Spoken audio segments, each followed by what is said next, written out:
Kashipur one विभाग द्वारा जंगल पोड़ी एवं वन्यजंतु सुरक्षा नहीं सचेतनता पदयात्रा।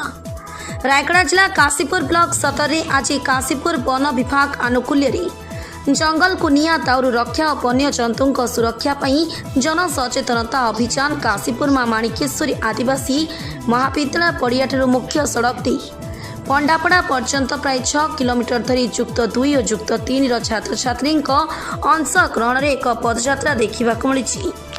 पदयात्रा जंगल निआर कुपरिणाम एवं यार जीव जगत तथा वायुमंडल में कुप्रभाव बाबद सचेतन सृष्टि कर देखा मिलता।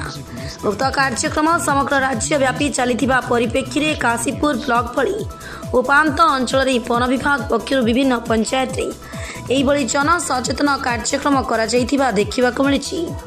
तथापि उपांत अपहंच अंचल ग्रीष्म जंगल पोड़ी पड़ू चाष कर जंगल जीव जंतु पशु पक्षी और सरीसृप भली प्राणी मूल्यवान जीवन प्रति लोके कौन से दृष्टि देउन देखा देउछि।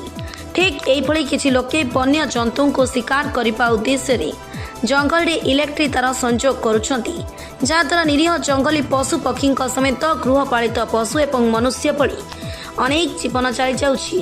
तेणु जंगली पशु शिकार और जंगल को निया लगाइबा जंगल आईन अनुଯାयी एक धर्तव्य अपराध।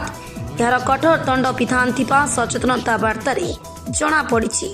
कार्यक्रम में माणिकेश्वरी आदिवासी महाविद्यालय अध्यक्ष श्री विरूपाक्ष प्रधान, अध्यापक श्री प्रसन्न कुमार नायक उपस्थित थिले।